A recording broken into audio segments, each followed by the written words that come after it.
Italian troops have engaged the British forces nearby. They're fighting hard, but it's only a matter of time before they're overwhelmed. We need to provide support by pushing forward with our Panzers.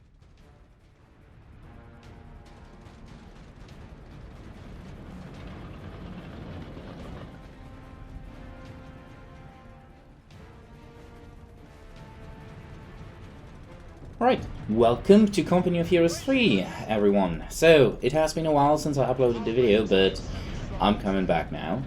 And we start off with this new Mission Alpha that was released for Company of Heroes 3 recently.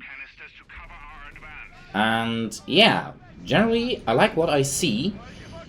Just a quick intro, we are playing here as the Africa Corps in El Agala.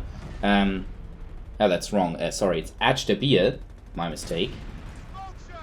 And well, this is kinda accurate. The only issue I mainly have with this is that the counter-attack that we're seeing here, that is happening here, that I quite like that you can cross these now, did not happen in this kind of way. Oh, well, nice, that's a Matilda too, so that is nicely and accurate. And we're flanking it now. Oh yeah, rear hits and side hits are back. Oh, poor little Italian L6. But there we are. So this kind of action is somewhat accurate. The German Panzer III medium tank, I think this is the L version here, was present in this theater, though most of the German Panzer IIIs at the time in the area had still the short-barreled gun, so the 5cm short barrel. So I'm not too sure about this being accurate here, but it's accurate enough. Could be a bit better, but I'm alright with it largely. Oh, I just lost one of my Panzer Grenadiers here. Yeah, we're facing Stuarts, which is fine, same for the Humber armored car. Nonetheless, it could be better. One thing that is interesting about this area, it's called Ajdabiya, as I said. It's also known under the name Agadabiya. And so quite some action during the Second World War, though not that much actually in January. This is basically right after Operation Crusader. And yeah, as you can see, the British are pushing in from the east, which is interesting since, yeah, just look at this here.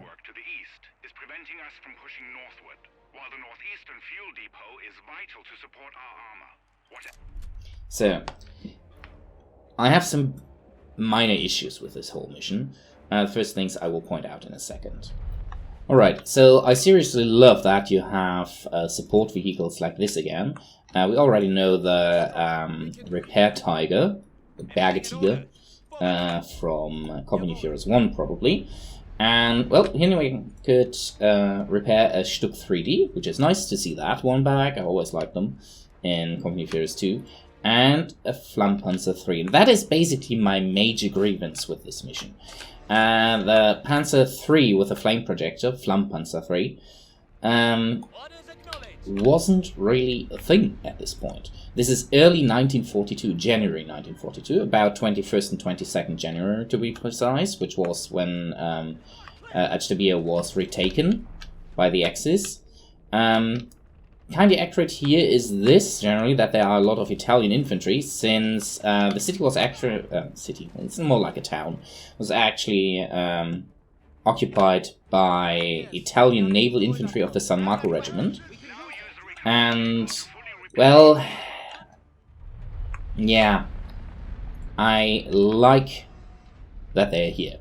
Italians in North Africa are a must.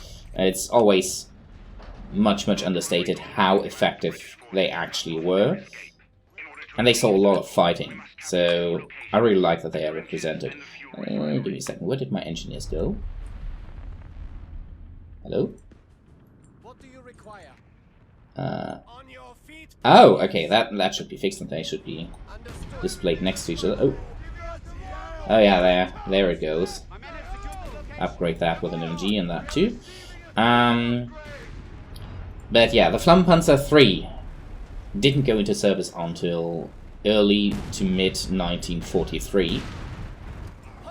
And it saw quite a bit of combat, but not in North Africa for obvious reason. North Africa wasn't a theater anymore at this point. They were deployed to Italy and did alright there in the dense terrain. But yeah, as I said, not really a thing here. Where's that MG? There it is. Oh, we're coming NG fire here. So let's make use of this.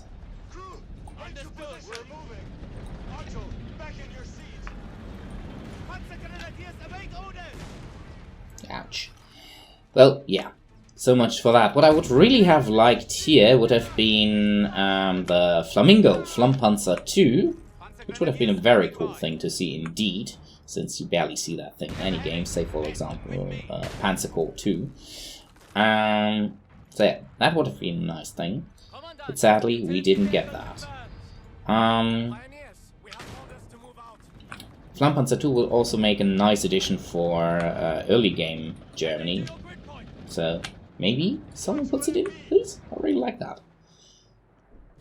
By the way, it's unclear if the Flammenpanzer II was actually deployed to North Africa, so that would be an issue with the whole thing, but still more accurate than the Flammenpanzer III. A few Flammenpanzers were apparently deployed to Africa, though it's unclear which model exactly. But as I said, Flammenpanzer III can't be it, since at that point when that went into service, no North African theater existed anymore. Okay. In any case, this mission, generally, I like it. Plays very nice, and I like that you can use the tanks in the way you do. Sadly, no problem on that. I think that is the heavy MG. Why are you not repairing that?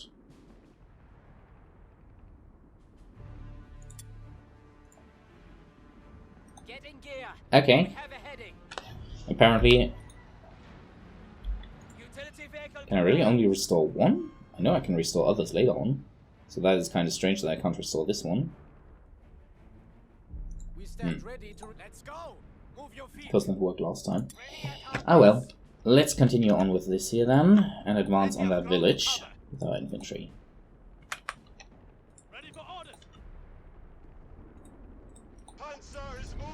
Now that is an MG, what is that? Oh, that's an Boy's anti-tank rifle. Actually that's something for the engineers to pick up. Boy's anti-tank rifles are accurate for this time and area, and also still kind of effective, though mainly against the flanks of tanks. Oh.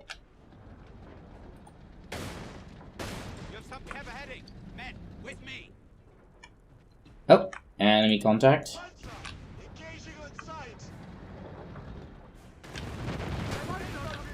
Oh yeah. Oh, they have apparently bazookas, which is fine for this time frame.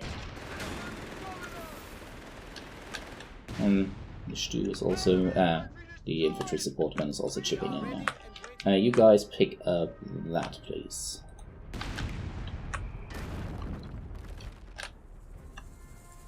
Yeah, for some reason we can't repair that thing. Okay. I like this more, anyway. Okay, let's advance. And, yeah, we'll talk a bit more about other stuff. So, as I said, the mission description is kind of strange, since, yeah, this area wasn't really receiving much combat at the time. There was a lot of combat because the Germans started a reconnaissance in force of this area, but here, in this specific location, not that much combat was taking place. It was mainly between this this specific town and some areas around it, but not inside the town itself. So that's kind of strange to see it this way. Okay, they picked one up. Can we pick up both? Great.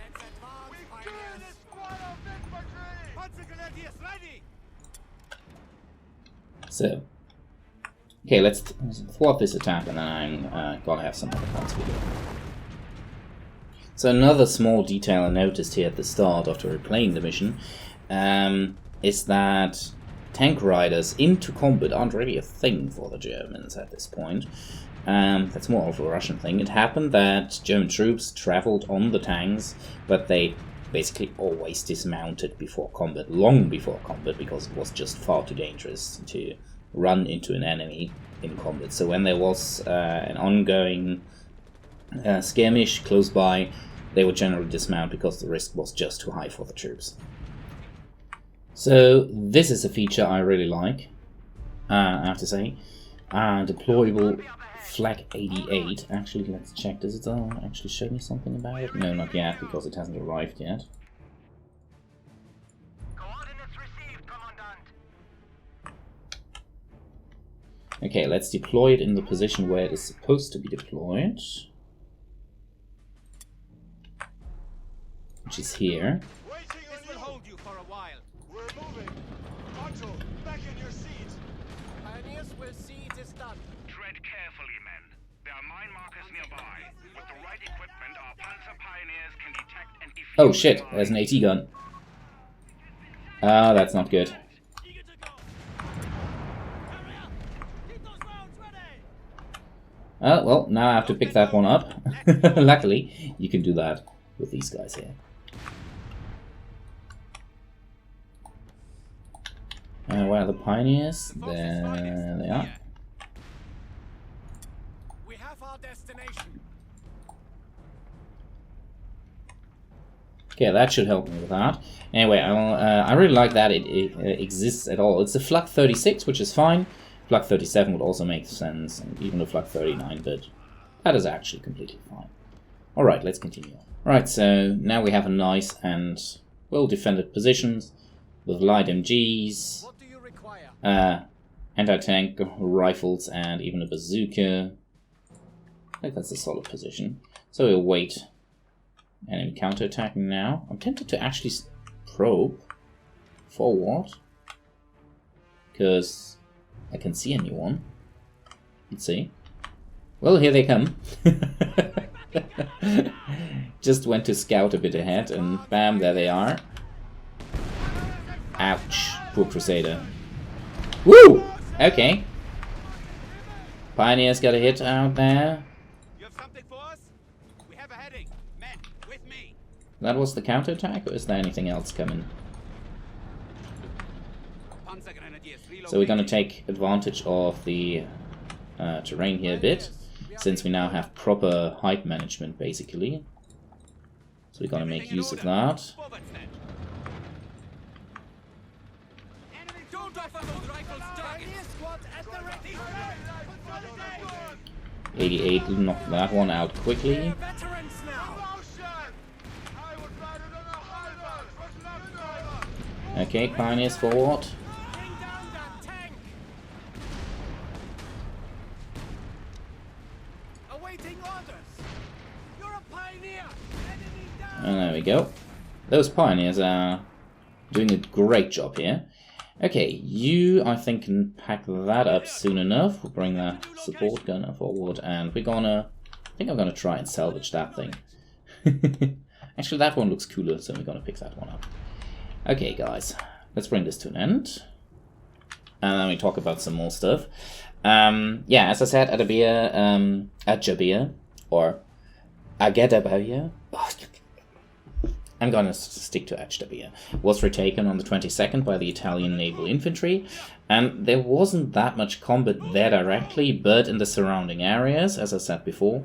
One important thing would be that the British 2nd, I think, Armoured Brigade was it? Let me check quickly. Yeah, the 2nd Armoured Brigade of the British Army. They fought in the area with the Germans and Italians, and they lost about 75 of their 150 tanks, which is significant, because the Germans also only suffered 29 tank losses, and they kept the battlefield so they could recover their stuff. That is pretty big. It was a very devastating surprise for the British, and also for the Germans, a lucky one, since they actually had only intended, and also only received permission to do so, for a probing attack, and to just disrupt eventual British reinforcements and cause some casualties, and generally do recon in force. And instead it turned out they, well, were going for a full-blown attack. And it actually ended with them pushing the British back to Gazala, and even retaking Benghazi. That was a pretty big one, and a big surprise for both sides in the end. If you stopped complaining all the time, you might actually improve your work. Get this Panzer rolling. We're not in So, trouble, right? in general, I really like this mission, I have to say again. I'm not going to show too much more footage here, but yeah, it's a bit inaccurate, but overall, it makes sense. In the end, you end up cutting off the British here in this area, and have to destroy them then. In reality, no real fighting was going on, so yeah, but it checks out overall.